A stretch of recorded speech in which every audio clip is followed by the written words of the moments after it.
This Capitol here in Harrisburg, it can be a very interesting place to try to navigate, especially during weeks like this, where we are at hopefully our final week of trying to get this budget done. This is one of those weeks where things get pretty silly up here at the Capitol.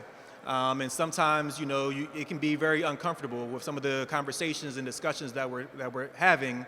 But what always brings me comfort is knowing that I can come to this Capitol and be amongst other social workers and have my social work family here. I always let people know that even though I am an elected official, I am a state representative, I first identify with being a social worker. That's part and parcel to who I am as a human being, right? I was a social worker before I was ever elected. I'm a social worker while I hold office. And once I leave this position, I will continue to be a social worker because social workers are the people who help to improve our society.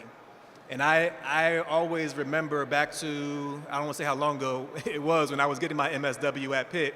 It was a while ago. But one of the biggest things that they always taught us was the importance of advocacy, the importance of advocating on behalf of your clients, on behalf of the people that you represent. And I've always tried to bridge the gap between social work and politics in the sense that politics is really a helping profession, right? And as an elected official, if you're doing your job the right way, you really are a social worker with just a different level of influence. And so while it was taught to us to advocate for our clients, it's also important that we advocate for ourselves and we advocate for our profession so that we are not disregarded as a profession in our society.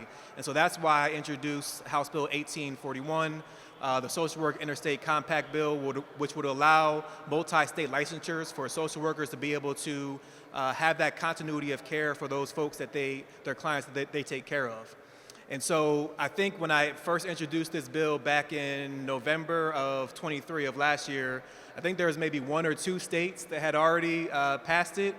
And now, the last time I checked, there's about 18 states since November that have passed it. And there's 6 states right now that are currently, including Pennsylvania, that have it pending.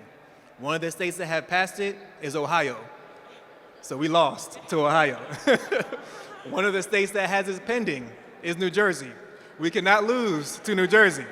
So we need to get this bill done, not just for all of the social workers to be able to continue to provide the services to their clients, but really for the clients to be able to continue to have that critical and important relationship with those folks that are helping them through some of their challenges. And so I'm just exceptionally excited to be here today and have the opportunity to be here with my fellow social workers. And I look forward to hopefully getting this bill through the finish line. So thank you so much for having me. I appreciate it.